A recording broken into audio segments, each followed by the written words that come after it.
Setiap tempat punya ritualnya sendiri dalam menunjukkan rasa kehilangan ketika ditinggal salah satu anggota keluarga untuk selamanya. Ada yang mengadakan doa dan syukuran, sampai melakukan tradisi ekstrim yang bikin merinding seperti yang dijalani oleh beberapa suku di Indonesia. Inilah beberapa deretan pemakaman terunik di Indonesia.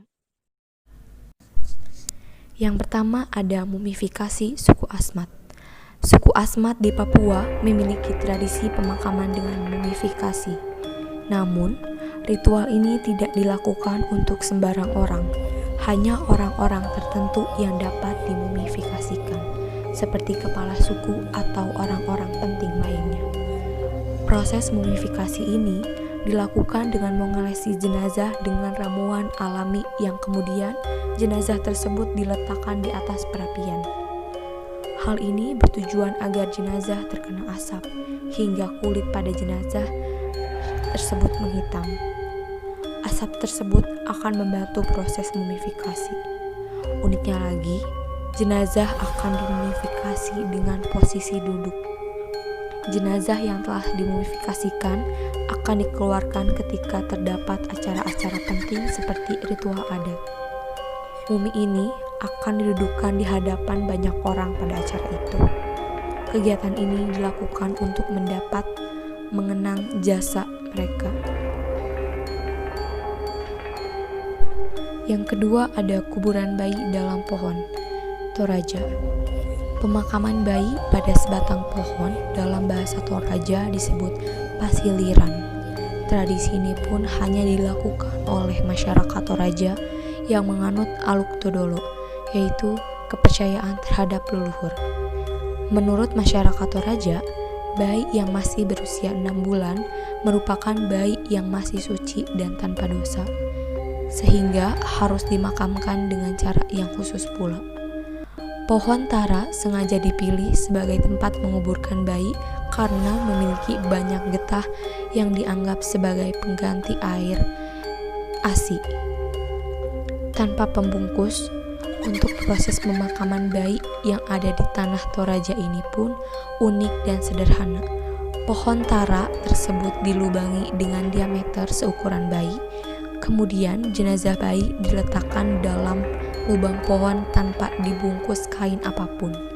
Selanjutnya, lubang ini ditutup dengan menggunakan ijuk pohon enau.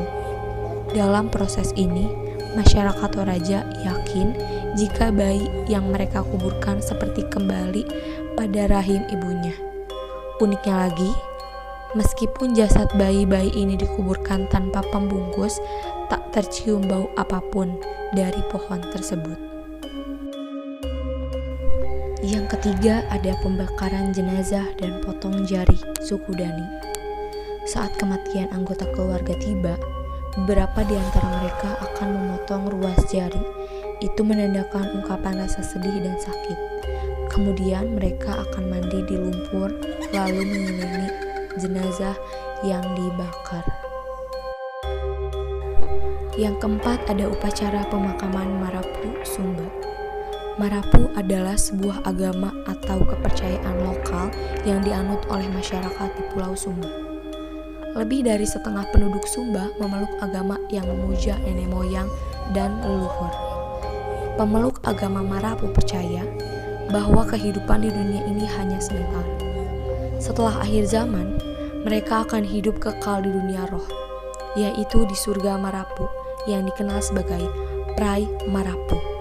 Upacara keagamaan Marapu seperti upacara kematian selalu dilengkapi penyembelihan hewan, seperti kuda dan kerbau sebagai korban penyembelihan.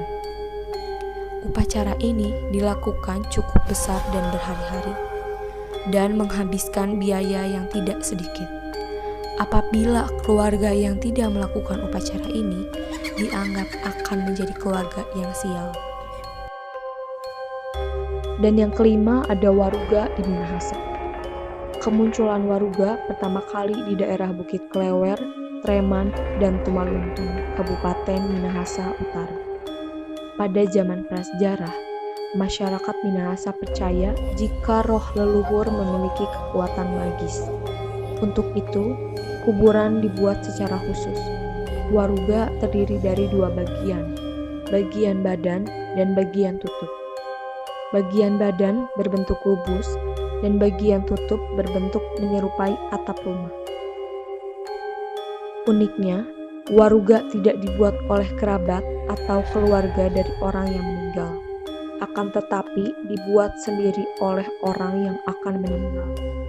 Ketika orang itu akan meninggal, maka dengan sendirinya akan masuk waruga yang dibuatnya itu setelah diberi bekal kubur lengkap. Suatu hari, apabila itu dilakukan dengan sepenuhnya, akan mendatangkan kebaikan bagi keluarga yang ditinggalkan. Waruga sendiri berasal dari bahasa Tombulu, yakni dari suku kata wale maruga yang artinya rumah dari badan yang akan kering.